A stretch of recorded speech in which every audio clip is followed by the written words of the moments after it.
Tonight, the FTC is asking for feedback from people nationwide amid growing concerns about unfair or deceptive fees tied to rental housing. It's got some people asking, where's the money? WCNC Charlotte's Autumn Bracey joins us now in studio. So Autumn, what's driving all of this? Well, Jane and Nick, Action NC tells me there's little to no regulation on rental operations and more needs to be done to cut down on misleading practices impacting some renters. It's more than needed and it's past due. So the FTC is acting on behalf of the complaints that have come in from large apartment complex owners like Greystar. Robert Dawkins, the political director of Action NC, tells me here in Charlotte they see issues with larger rental agencies, but it's more common with smaller apartment complex owners. He says a lot of times renters are given a price for rent, but not the full picture, with extra fees not explained up front. And then they'll find out that it's mandatory fees that weren't included. So we have pet service. So that was a $32 a month fee. We have trash pickup, which was a $20 fee.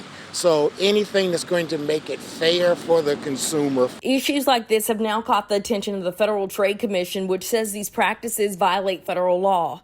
FTC leaders say when companies don't fully disclose the true cost of rent, it not only hurts renters, it also creates an unfair playing field for other companies doing things the right way. As a part of the nationwide review of rental practices, they're looking at the entire process from the moment someone applies to when they move out. Because there's no regulation, there's no requirements, and the lease application forms or the lease contracts are not standardized.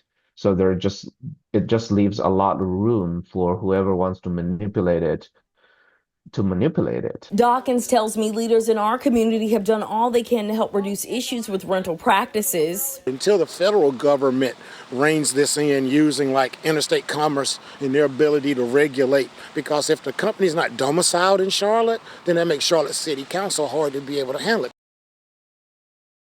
The FTC will be collecting public comments through April 13th, either online or by paper form. If you've been impacted, we'll have a link on our mobile app where you're able to share your input. Jane, Nick? All right, yeah, that nickel and diming certainly adds up. And there's so many apartments popping up in our area as well. Thanks, Autumn.